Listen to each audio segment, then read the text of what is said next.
I'm currently situated on like a sidewalk because I don't know what the frick is happening with my hostel. I've arrived in Rome. I came there and there was this girl and her mother spoke little to no English, and they said there's an overbooking, and I'm like, yeah, but I ordered this online like a few months ago. How can this be? And then they suddenly put me on the phone with some random dude. I still don't know who the dude is, who also barely spoke English. Like, my English is too good for them to understand. And that's not saying that my English is perfect, but damn, I hate it when people from hotels don't speak English. They cannot explain a single thing to me because their English isn't good. Right now I'm sitting on the streets because the man on the telephone said, get back to the hostel at 2 p.m. At the time it was 1 p.m, so it's not even that long of a wait. As you might be able to see, as I'm kind of still doing it, I've been crying. This experience of traveling solo for a month throughout Europe. And then I've already come across 2 major disappointments. And this is only the 1 weak point. So, I should do a little explanation. Hi, this is Elisa from the future. I am editing this vlog, and because I was crying and because I was so emotional, I didn't really explain the situation very well. I'm gonna try it again, although I've done it on the vlog, but like, it wouldn't be very coherent. So, what I was saying is, I sat on the street for a while after the guy on the phone talked to me and he said get back at 2. So I got back at 2, and the guy on the phone was actually the father of the daughter and the husband of the mother, obviously. And he also spoke barely any English, and he said, do you want a single room? You have to pay double for that. And I was like, no, I don't want a single room because I made a reservation for the dormitory room, so just for the regular hostel room. We never really made any like resolution on that. I just said no, that's it. So I'm being put in my room, and I noticed that it's a single bedroom.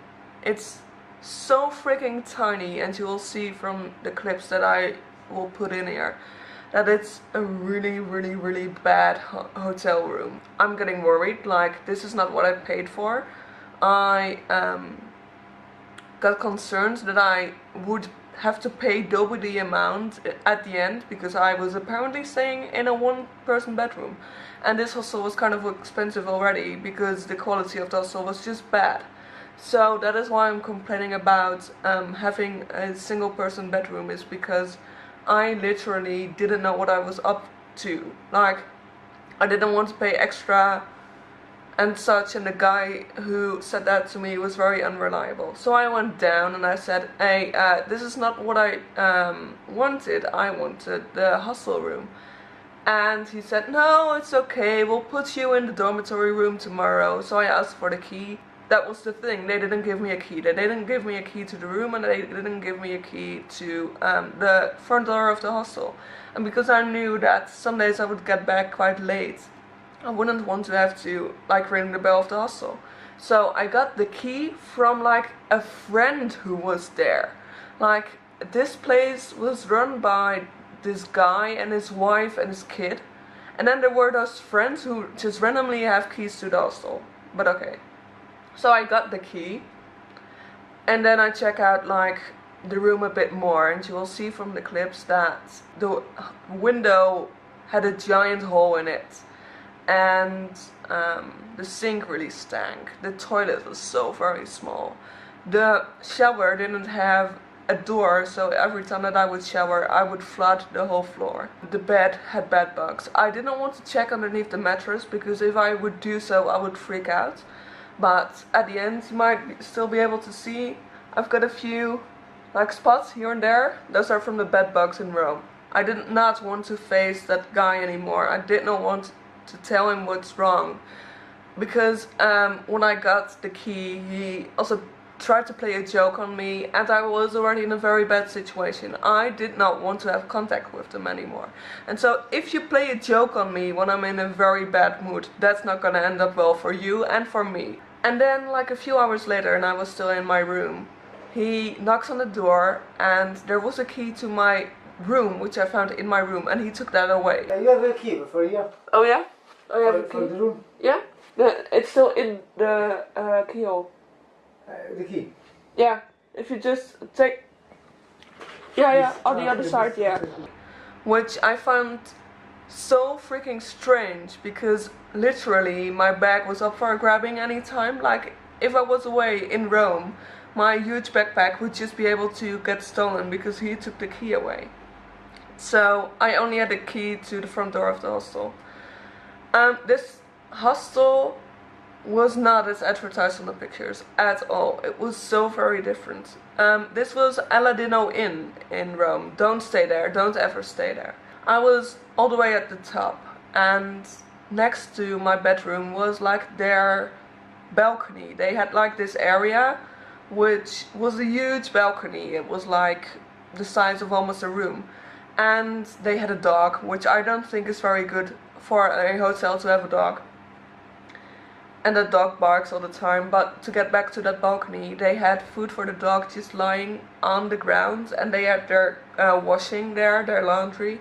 They had rubbish that they still needed to throw away on the balcony, and it gave me such a bad vibe that this place wasn't clean at all, and my hostel room wasn't clean at all. The wallpaper was coming down. It was such a bad place. And so right now I've done my bit of talking, and I hope that this might have been a bit better of an explanation than the one that I'm crying in, because I literally cannot stand myself while crying and not explaining the situation well. I'm probably just going to stroll through the city for a bit without makeup. I really can't be bothered anymore putting makeup on. I'm so freaking done with this place.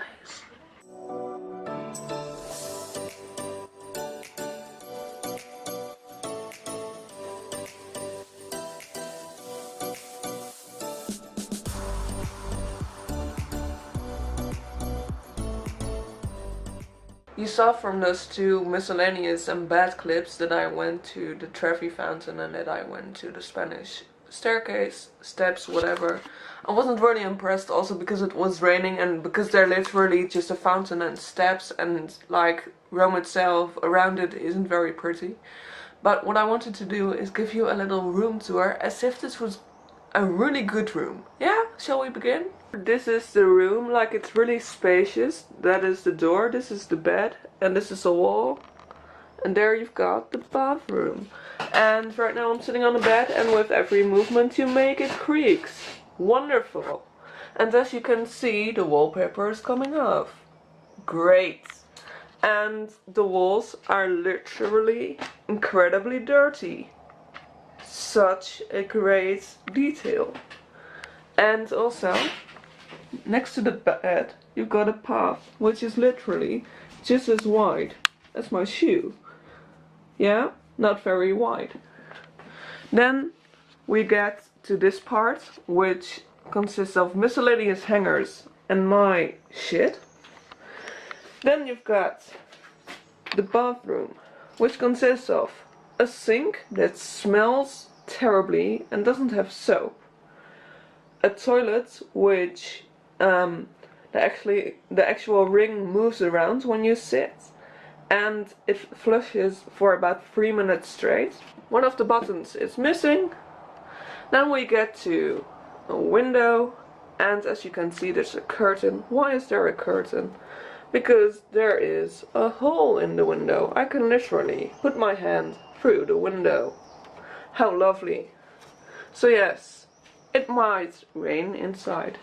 And then we get to the lovely shower. And what is great about the shower is that it doesn't have a door.